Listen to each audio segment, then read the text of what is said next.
বোরো ধানের ভরা মৌসুমে দিনাজপুরের কৃষকরা ধান নিয়ে হাটে আসছেন, তবে ধানের কাঙ্ক্ষিত দাম না পেয়ে হতাশ কৃষকেরা। বিস্তারিত জানাতে গোপালগঞ্জ হাটে আছেন সহকর্মী গোলাম নবী দুলাল। সরাসরি যাচ্ছি তার কাছে।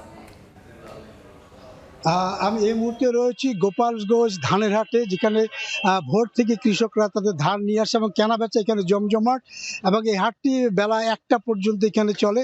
কিন্তু আজকের যে হাটের যে অবস্থা, কৃষকরা কিন্তু তাদের যে দাম নিয়ে বলেছেন যে কাঙ্ক্ষিত যে দাম সেটা তারা পাচ্ছেন না। যদিও এখানে বলা আছে যে চিকন ধানের দাম থাকলে মোটা যে ধানটি সেটি কিন্তু অনেক কম দামে বিক্রি হচ্ছে।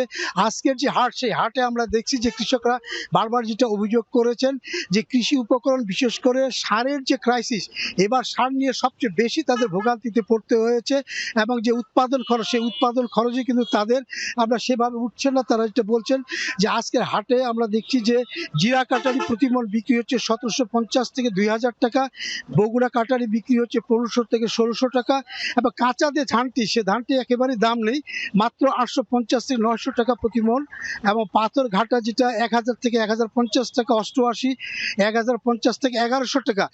এবং আমরা মিলারদের কাছে যে কথা বলেছিলাম, তারা যেটা বলেছেন যে ধানের যে দাম, সে দাম যে প্রথম অবস্থায় তারা ধান কিনেছেন, এবং তারা অভিযোগ করেছেন যে যারা বড় বড় ব্যবসায়ী এবং কর্পোরেট যারা হাউস, তারা কিন্তু প্রথম অবস্থায় কম দামে কৃষকদের কাছ থেকে ধান কিনে তারা মজুত করেছেন, এবং এই ধান তারা চাল উৎপাদন করে তারা বিক্রি করবেন। তারাও বলছেন যে এই সময়টাতে বিশেষ করে বিদ্যুৎ, আপনার শ্রমিকের যে আপনার চাহিদা, সেটা কিন্তু আপনার অনেক বেশি, এই কারণে তারা হচ্ছে। আরেকটি বিষয় হচ্ছে দিনাজপুরে এবার যে ধানের যে সংগ্রহ অভিযান, সেখানে কিন্তু 12,000 মেট্রিক টন তারা এবার সংগ্রহ করবেন। আমরা কৃষকদের জিজ্ঞাসা করেছিলাম, তারা কিন্তু কেউ জানেন না যে সরকারি ঘরে ধান দিতে তাদের হবে, এবং সরকার যে ধানটি রেটটা দিয়েছেন সেটা কিন্তু তাদের কাছে গ্রহণযোগ্য নয় বলে তারা জানিয়েছেন। তো আমার কাছ থেকে গোপালগঞ্জ হাটে ধান কেনাবেচার সর্বশেষ এই ছিল।